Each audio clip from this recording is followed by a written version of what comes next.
Hello, everyone, and welcome to a brand new story. I'm here with a fantastic tale, and in this episode, I'll be telling you the story of the human ambassador Lincoln and the alien Queen Elizabeth. Buckle up and get ready to fly into the world of science fiction. Enjoy the show. The alien queen asked for an interpreter to speak with me, but she froze when I spoke her language. The Ozari court did not so much receive visitors as endure them, and the room they endured them in had been designed by someone with a deep and personal grudge against the concept of feeling welcome. It was called the Resonance Hall, though Lincoln privately thought the acoustically hostile Cathedral of Judgment had a better ring to it, which was fitting, because everything in the place rang. The walls were a pale, living crystal that hummed if you breathed on them wrong, brightened if you raised your voice, and, he had been sternly warned, could shatter a man's composure and possibly his eardrums if he was foolish enough to shout. He had spent the entire walk from the docking spire trying not to sneeze, which of course meant he had never in his life wanted to sneeze more. They had put him naturally at the far end. Not a comfortable conversational far end. A far end measured in what felt like municipal zoning districts, a distance so pointed it qualified as a diplomatic statement in itself. The floor between him and the throne stretched out in bands of dark polished stone, each one, he'd been told by an aide who clearly enjoyed saying it, marking a threshold that outsiders were not permitted to cross. He counted 7. He had stopped at the first, like a good boy, and now stood there feeling roughly as significant as an umbrella stand. At the other end, elevated, luminous, and radiating a chill that had nothing to do with temperature, sat the Queen. Elizabeth of the Ozari was exactly as advertised, which was to say the advertisements had undersold the effect of being in the same room. Her skin was a deep, arresting red, like the last light before a storm, and her long ears swept back and up in a line so elegant it made the human ear seem like an afterthought, a rough draft nature had never bothered to revise.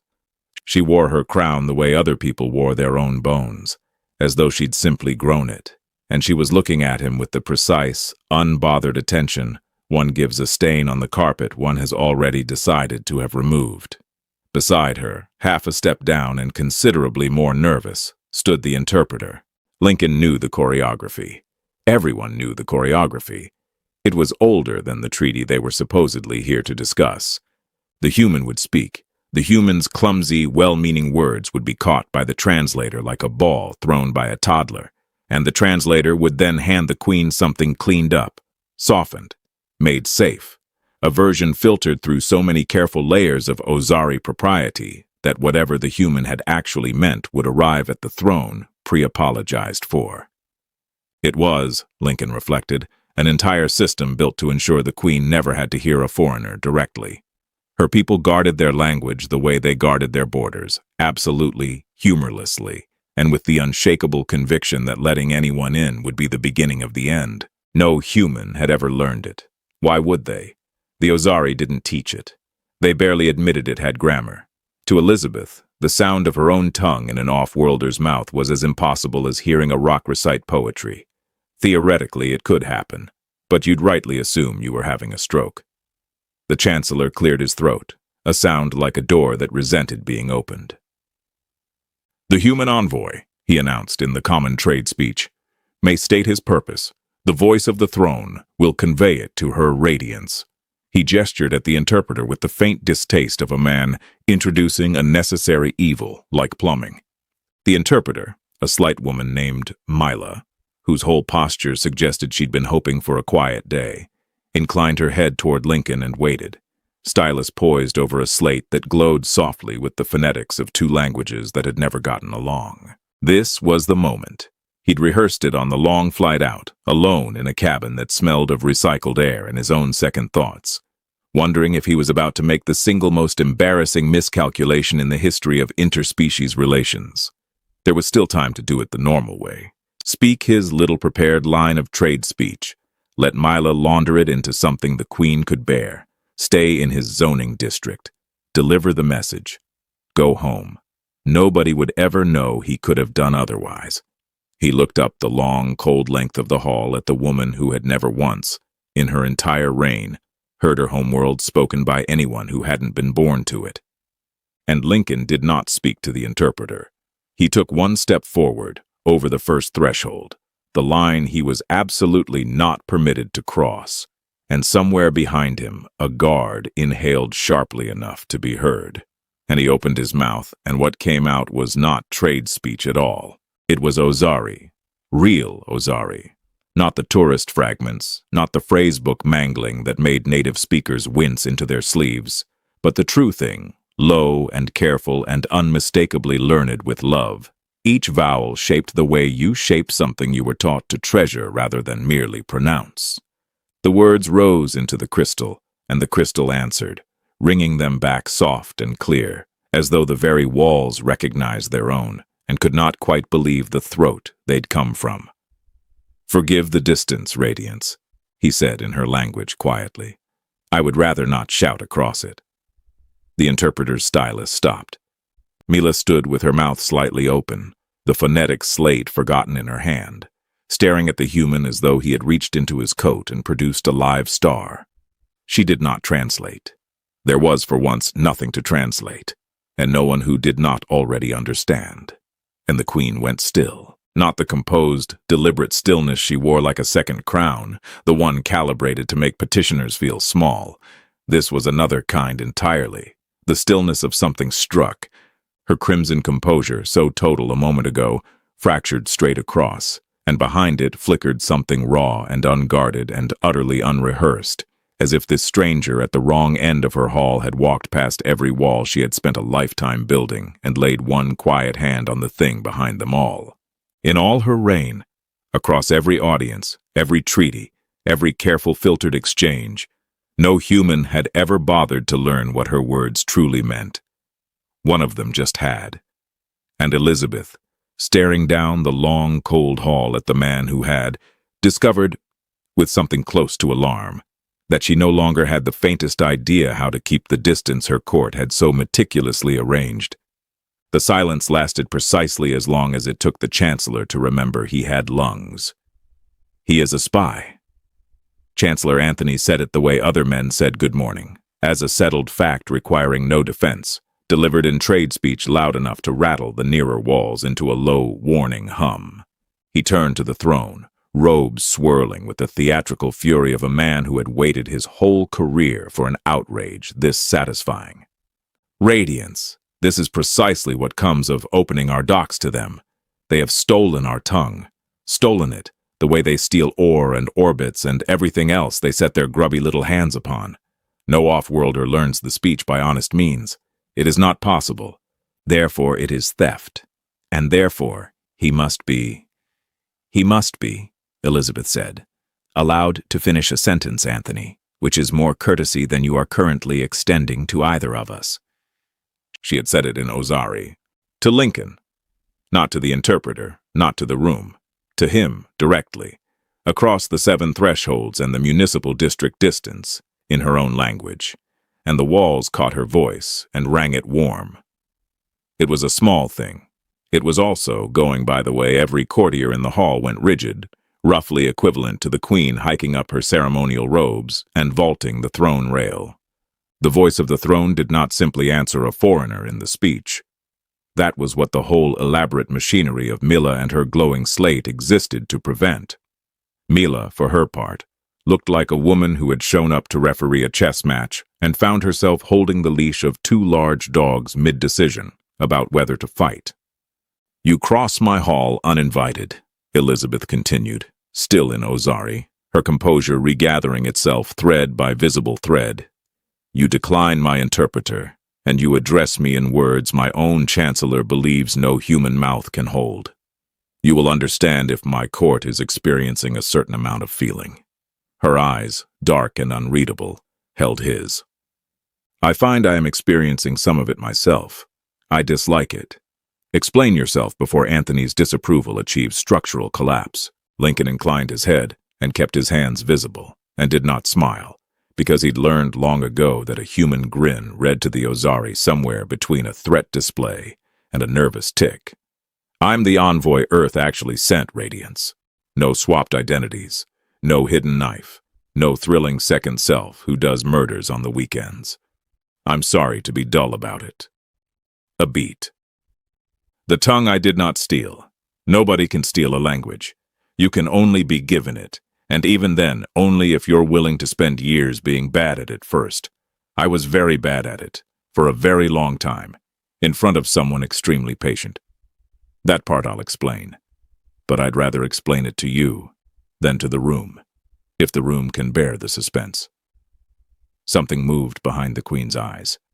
Not warmth exactly, the place where warmth would sit, cleared and waiting. Radiance. Anthony pressed, lower now, urgent. You cannot mean to... I mean to satisfy my curiosity, Chancellor, which is the single most dangerous thing a queen can do and by far the most enjoyable. She rose. The whole hall rose with her, a rustle of protocol. The audience is suspended. The envoy will attend me privately. Mila. She paused, and for the first time, something almost like humor crossed her face, dry as old paper. You may rest your slate. It appears to have been made redundant by a barbarian. Do try not to take it personally. The private chamber was smaller, warmer, and mercifully lined in something that did not ring when Lincoln exhaled. It curved around a wide window of that same living crystal, and beyond it hung the Ozari sky, and Lincoln, who had trained himself to notice what people didn't say, noticed that Elizabeth stood so as not to look at it. So, she said in Ozari, settling into a seat and gesturing him to a distance that was, he noted, 3 whole thresholds closer than the last. The truth. Who taught you, and why? And understand that I will know if you lie, because you speak my language with an accent I have not heard in a very long time, and a man does not fake a thing like that. He earns it.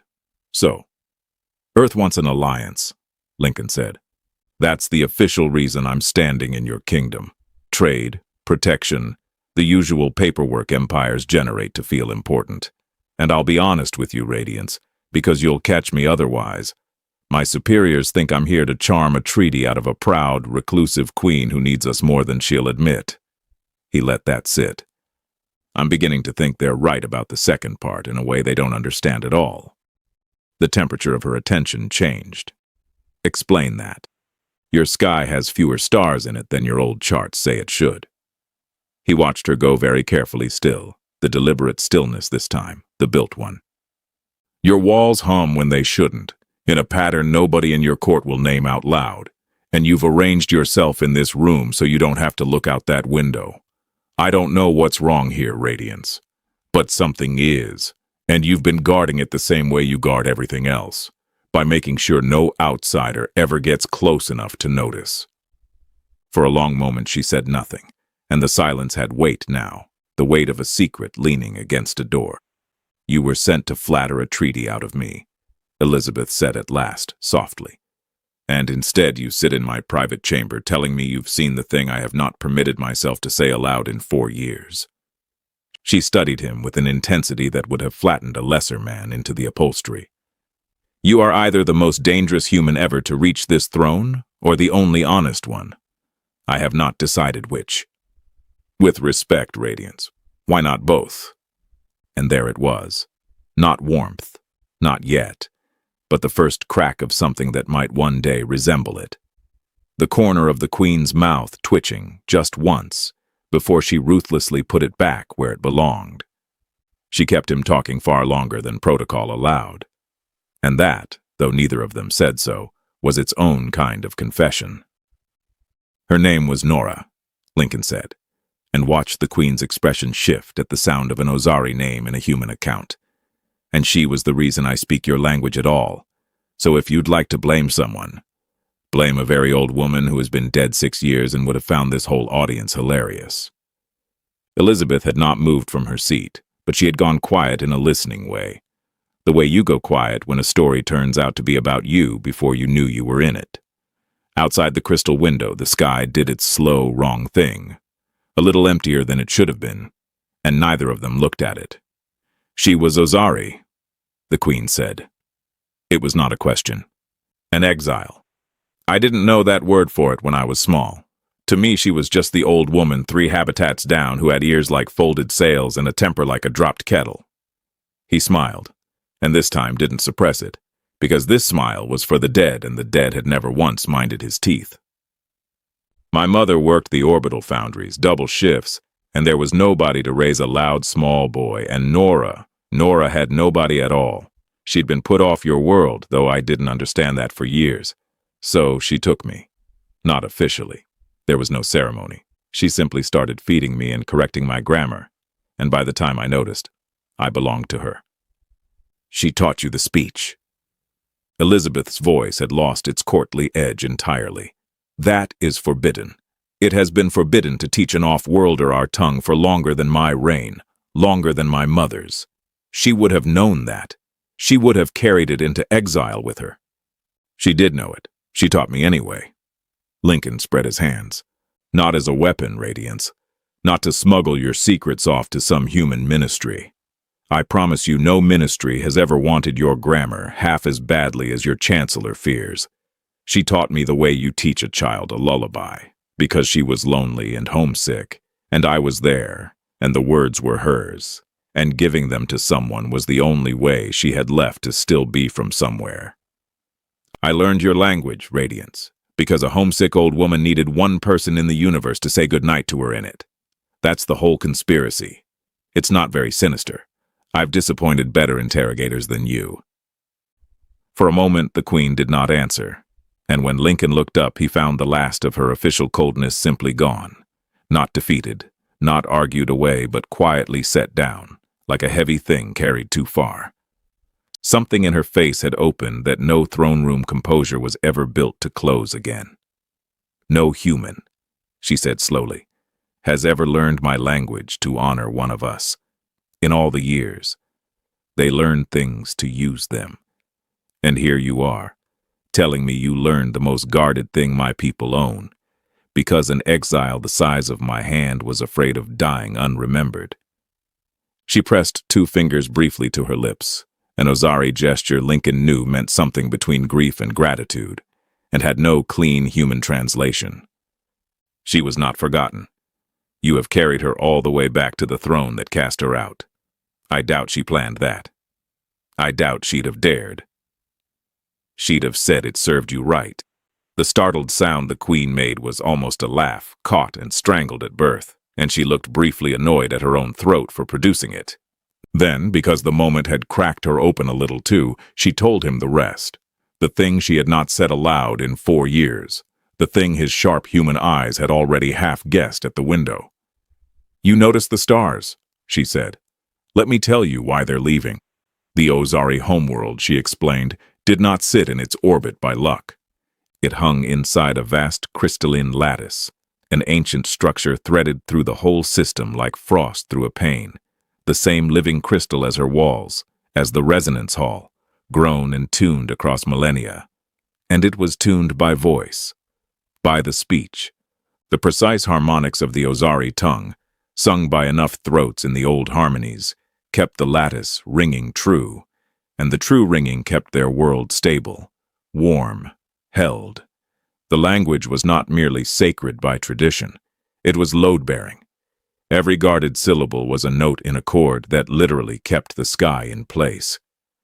And the chord is failing, Lincoln said quietly. The chord is failing. She said it without flinching now, which cost her visibly. There are not enough of us. Fewer born each generation, fewer voices for the harmonies, and the old, worst irony. We have guarded the speech so jealously, kept it from every outside mouth for so many centuries, that now the lattice starves, and there is no one left to feed it but us, and we are not enough. The very secrecy that kept us safe has become the thing that kills us. My people would rather go silent forever than be heard by a stranger. Her jaw tightened.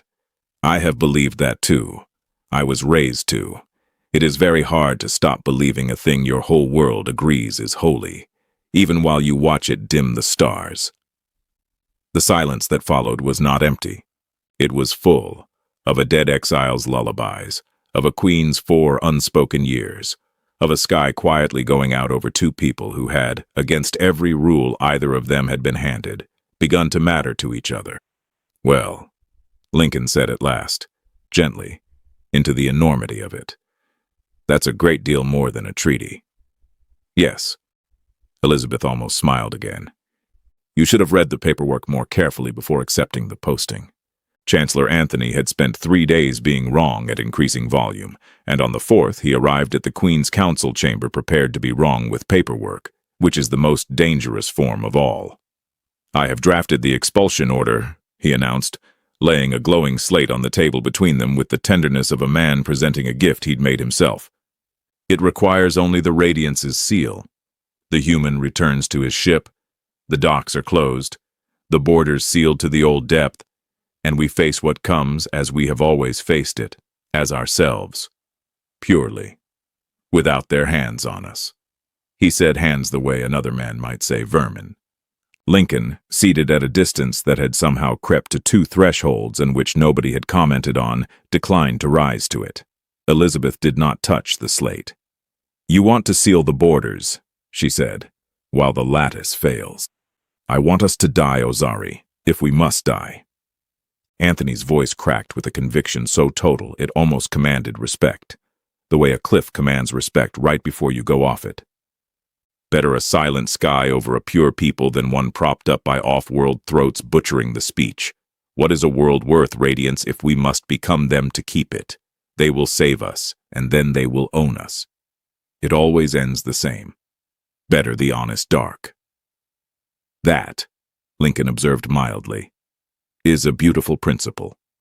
It has exactly one flaw, which is that principles don't need oxygen and your grandchildren will. Anthony rounded on him. You do not have grandchildren here, human. You do not have anything here. You have a stolen tongue and a talent for standing where you are not wanted, and I will not be lectured on the survival of my people by the very species come to inherit our absence. The floor moved. It was not a large motion. That was somehow the worst of it. Not a cataclysm, just a long, grinding shudder that rose up through the crystal underfoot and set every wall in the chamber ringing at once, a discordant swelling chord with a wrongness in the middle of it that made Lincoln's back teeth ache and Anthony's furious face go the color of ash. The light in the window guttered. For 3 full seconds, the whole palace groaned like a struck bell that had forgotten its note, and somewhere far below there was a sound like a great glass rope pulling taut past its tolerance. Then it passed. The ringing faded. The light steadied, dimmer than before. Nobody spoke for a moment. Anthony's expulsion order sat forgotten on the table, its little glow suddenly absurd. That, Elizabeth said quietly, into the silence, was the 3rd this month. The first cracked the eastern spire. The second we have not spoken of. She looked at the Chancellor, and there was no cruelty in it, only a terrible tiredness. You want us to face what comes as ourselves, Anthony. I am about to tell you what we are, as ourselves, and you are not going to like it, because I have not liked it for 4 years, and I outrank you in every direction, including despair. She rose and went at last to the window she had spent days not looking at. We cannot retune the lattice, she said. Not alone. Not anymore. I have had the choir masters run the harmonies 100 ways. The old retuning, the full one, the one that would hold the sky for another 1,000 years, needs more voices in the chord than we have living throats to fill. We have counted. We recount every season, as though the number might have mercy on us. It does not. There are simply not enough Ozari left who can sing the speech to save the world that made the speech holy. Her voice did not break, which was worse than if it had. That is the secret I have guarded above all others. Not that we are dying, that we cannot save ourselves. A queen may admit the first, the second unmakes her. Anthony had gone very still. When he spoke, his voice had lost all its thunder. Then it is finished. Then there is nothing. There is one thing. Elizabeth did not turn from the window. There is a chord with enough voices in it to hold the sky. It simply is not made only of us. She let the silence stretch until it hurt. It needs more throats than the Ozari possess, so the throats must come from somewhere. You have spent 4 days telling me where they must not come from. The Chancellor understood, and the understanding drained him white. You would let them sing. He could barely form it. Off-worlders, human mouths, in the harmonies, in the speech. You would open the resonance hall, the hall, and let strangers pour their filth into the cord that keeps our world alive. Radiance, it is heresy. It is the end of everything we are. The people will not bear it. I will not bear it. I have not decided anything, Elizabeth said. I am standing at a window choosing between the two things I was raised to believe were the same and have just discovered are opposite, my world and my walls. I cannot keep both. One of them is killing the other. For the first time, she looked at Lincoln, and the look was not diplomatic and not guarded and not anything a court had arranged. It was a question aimed at the one person in the room who had already crossed a forbidden line and come out the other side still himself. Lincoln stood at the wrong end of the chamber, as he always was, as he seemed fated to be, and into the ringing, dimming quiet he offered the unthinkable, gently, the way you offer a hand to someone standing at a great height. Let the outsiders sing, Radiance. He said it in her language, the forbidden one, the one an exile had given a lonely boy so a queen might one day hear it and believe it. You've already heard what it sounds like when we mean it. It doesn't sound like the end of you. It sounds like company. She chose at dawn, if a world with a dimming sky could still be said to have one. Open the hall, Elizabeth said, and the choir masters who had been waiting all night for an order flinched as though she'd thrown it. All 7 thresholds. Every door. Bring in every human on the docks who can hold a note and stand still while I teach them to hold a holy one. We sing the full retuning at the turning of the light, and we sing it with whatever throats the universe has actually given us, rather than the ones we wish it had. Radiance, a choir master whispered, the people, will be alive to be scandalized, which is more than the alternative offers. She was already moving. Anthony can faint decoratively later. We have a sky to catch. What followed was the strangest morning in the recorded memory of the Ozari and Lincoln, who spent it running between the human dock workers and the towering crystal tiers of the resonance hall, like a man trying to conduct 2 orchestras that hated each other, would remember it in fragments for the rest of his life. He remembered the faces of the humans as they filed in, freighter crews and cargo pilots, and one deeply confused fuel tender named Owen, who'd been told there was overtime and arrived to find himself enlisted in an act of sacred acoustic surgery.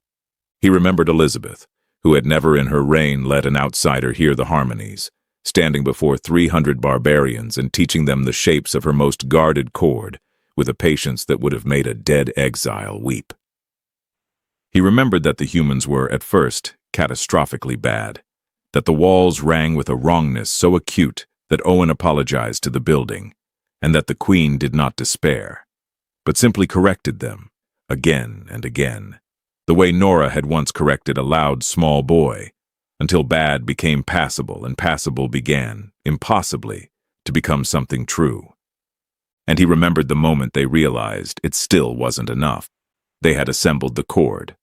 Ozari on the high tiers, humans below, every voice the 2 peoples could muster braided into the ancient retuning, and it was vast, and it was beautiful, and when the choir masters lifted their hands and the whole hall rose into song, the lattice answered, the great crystal frame of the world shivering into brightness overhead through the sky glass. But there was a hollow in it, a missing note, high and strange, a harmonic the chord had been built around 1,000 years ago, and had quietly lost when too many of the old voices died.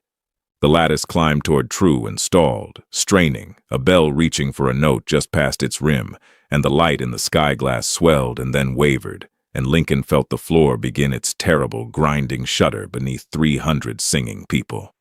"It's short," a choir master cried over the swelling roar. "The apex harmonic. There is no one living who carries it. It was always the rarest. We have not held that note in a generation." And Lincoln, standing at the wrong end of the hall, understood what the note was, because he had heard it before, in an orbital habitat 3 doors down, sung soft over a small boy at the end of 100 lonely nights, by a woman who had carried the rarest harmony of her people all the way into exile and given it away as a lullaby, because giving it away was the only way she had left to still be from somewhere. He crossed the 7th threshold. He crossed all of them. And he lifted his voice. A human voice, the one no Ozari ear was ever meant to hear inside the chord, and he sang Nora's lullaby into the missing place in his people's dying song. The note struck home.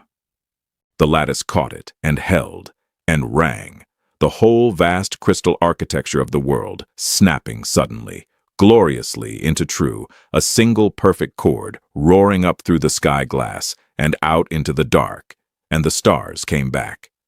They came back all at once, 1,000 of them flooding into the emptied sky like a held breath finally let go, and the hall blazed with light, and 300 humans, and however many Ozari sang the world back into place with a homesick exile's good night held at the very center of the chord, where a queen could finally hear what her walls had cost her.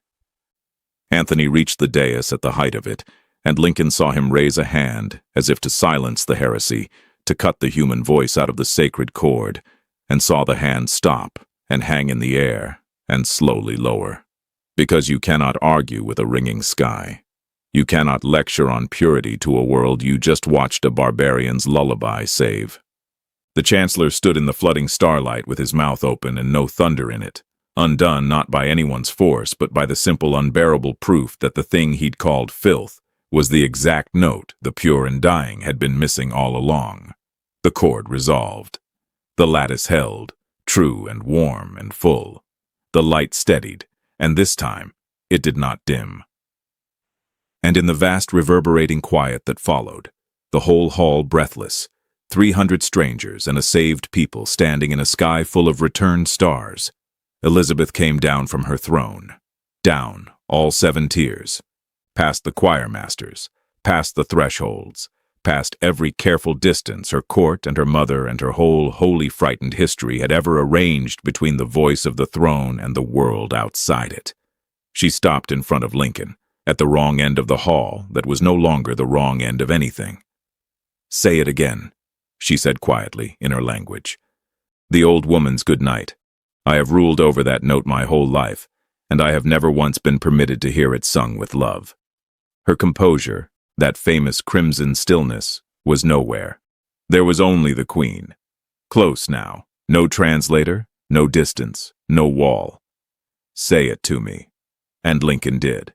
Word of a queen who had descended all 7 tiers to stand at the wrong end of her own hall traveled faster than the returned starlight, and by the time Earth's ministry received Lincoln's report, they had already drafted 3 congratulatory memos and 1 deeply confused inquiry about why the treaty he'd been sent to fetch appeared to have been replaced by something with actual feelings in it.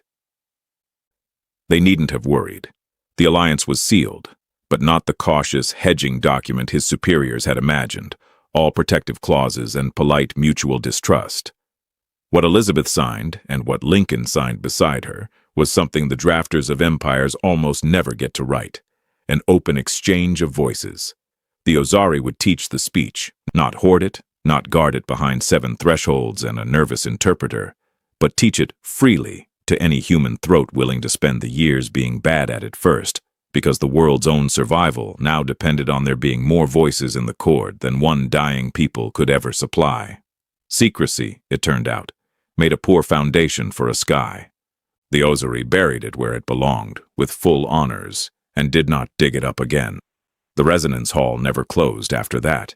They tried once, out of habit, and the sound of the doors grinding shut felt so absurd against the memory of what those doors had let in, that Elizabeth ordered them fixed open and the mechanism quietly dismantled.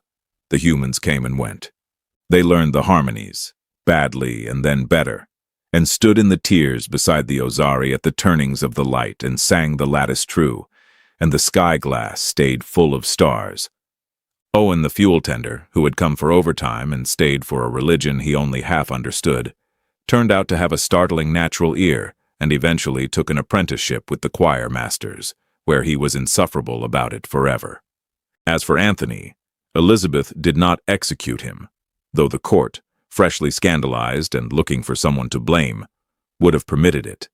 She did not exile him either, having recently developed strong opinions about exile. Instead, she gave the Chancellor the cruelest and kindest sentence available to her. She assigned him to teach. The very language he had tried to seal away forever, to the very people he'd called filth. Anthony, who had wanted his world to die pure, was made to spend his remaining years watching human children shape his sacred vowels with clumsy affection and get them right. And somewhere in the third year of it, no one caught the exact moment, he stopped resenting it. He was found more than once correcting a student's grammar with something that, in a less proud man, would have been tenderness.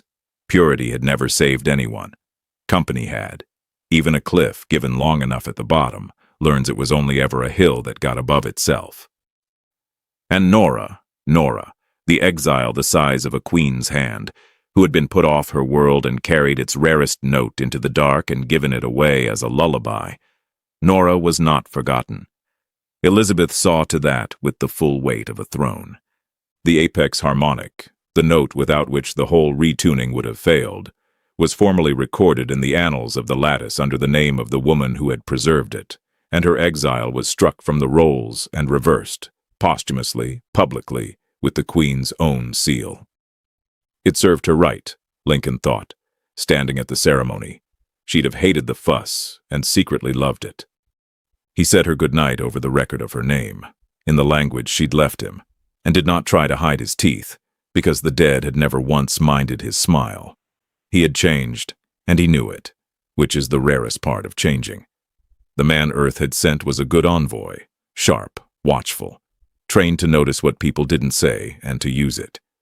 He'd arrived seeing the missing stars and the humming walls as leverage, cards to play toward a treaty. He'd meant to be honest the way clever men are, honest, strategically. Somewhere between the far cold end of a hall and the center of a saved chord. The strategy had fallen away and left only the honesty. And he'd learned the thing Nora had been trying to teach him all along without a single word of grammar, that you don't earn your way past someone's walls by being useful. You do it by loving what they love, badly, for years, until the loving is unmistakable. He had spent his whole life being fluent in other people. He had never, until a red-skinned queen came down 7 tiers to hear a lullaby, let anyone be fluent in him. She found him at the open doors of the hall, at the hour when the light turned and the two peoples gathered to sing the sky full. No throne between them now, no translator, no 7 thresholds, no careful arranged distance. None of the machinery a frightened court had built across a lifetime to keep the voice of the throne from ever being touched by anything foreign. "You're still standing at the end of the hall," Elizabeth observed in her language, coming to stand beside him. Her long ears caught the starlight.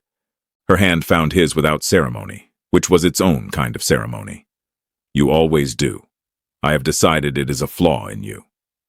"I keep waiting for someone to tell me I've crossed a line I'm not allowed to cross," Lincoln admitted. "Yes. Well."